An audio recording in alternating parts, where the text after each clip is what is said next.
to the ditch maybe. We go around that area somewhere. What do we think?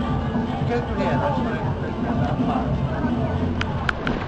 Okay, so if we were walking in this direction about 120, we'd probably be looking now at the front of this big stone Roman bathhouse. The front wall of that is just beyond that wall, and then the other side of that was where we had the full footprint of the actual bath. What we did, token really, is well, should we go over here actually?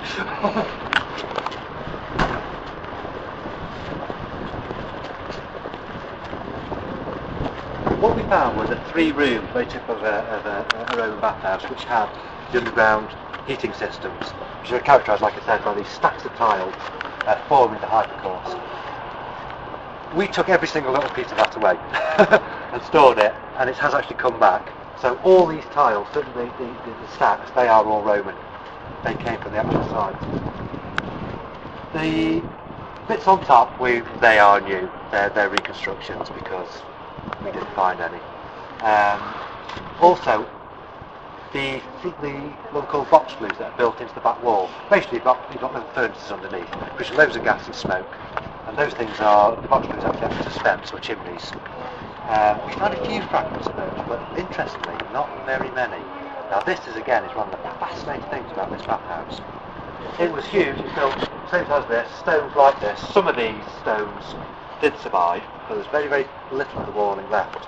However, we did do geological testing of the stone to try and sort it. And one that came back quite interesting is that it pretty likely came from a quarry, a local quarry, that was on the site of Tesco's, just round the corner.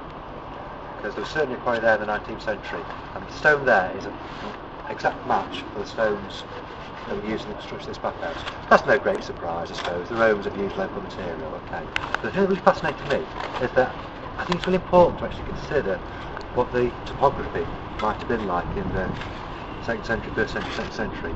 I.e., we wouldn't be looking at any of this nonsense. We'd actually be looking at quite a steep valley down to the River Douglas. It took a slightly different route to what it does today, and it had a big meander in it, so the river itself is not actually that far away. Now, the quarry is actually on the riverbank, and one of the things I'd love to know is whether that river was navigable, because it was a much bigger river in those days. We think about reservoirs, tap full of water, put the weirs in, etc., etc. So in Roman times, I think there's a good chance that it might possibly be navigable, and it would certainly make sense to be using light craft to bring stone from a quarter of a mile away, half a mile away, to this site. And that also is a bit of a key point to why Romans settled here in Wigan. Were they using the sea? They certainly known to have relied on the sea at places like Chester and Lancaster, major ports. Was Wigan one of those? I'd love to know. At Walton Dale as well, the river crossing there, just south of Preston, again, it was certainly a small port. We'll never ever be able to prove that. There's always kites I like to fly. The other fascinating thing about this bathhouse is that we took away just over 1 ton of ceramic tiles, roof tiles, and we looked at all those, and we've still got them. They're still a collection. What we didn't find was any of these box tiles. Roof tiles are dead simple to make, really simple. They're made locally, quite easy. Box tiles take a bit more skill. It was curious we didn't find any of those, and we found hardly any of the actual stones that had made up the actual building itself. Now, looking at the way the layers, the way we excavated it, that's how we put a site together, because the nature of the layers tells us how a site's developed. And having looked at that, we're convinced that this bathhouse not only went out of use in the 2nd century, but it wasn't just left and abandoned and stood there as a derelict building. It was dismantled. And it must have been dismantled by the Romans. And why they would do that, I really do not know, other than to reuse it. And I think it's quite interesting that there are no complicated box tiles left. They seem to have gone as well. Very, very, very few of them as well. We've got all the roof tiles, it's simple to make, but not those. And the implication is that they took this building away and went and built it somewhere else, or at least reused all the materials. And I find that fascinating. I really do. But it was certainly the case that it had gone by AD 160 the latest, probably AD 140. That seems to be the last time the furnace is required. Now AD 140 is quite a critical date actually. This.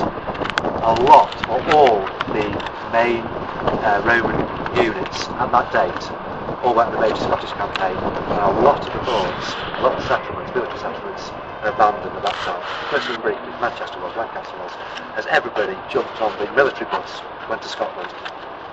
And the Emperor died. The Emperor died. No, I think that they just... No, it's before that. She's talking about Septimius. Yes, it was before that. I think they just had enough of the picture. A decision was taken to actually conquer the entire British Isles. So yes, we get the Antonine Wall, etc. But everybody went up. Didn't stay very long, didn't like it. Midge is too bad, I guess. But yeah, it certainly seems, it's likely that Wigan was abandoned at that date. And it doesn't really seem to have been occupied to any great scale after that, actually, I've got to say. From our excavations, we found very little 3rd century pottery. There was a Roman presence here, certainly, but nothing like the scale there was in the first half of the 2nd century. That was the peak of Roman Wigan, definitely, in the late 1st and 2nd century.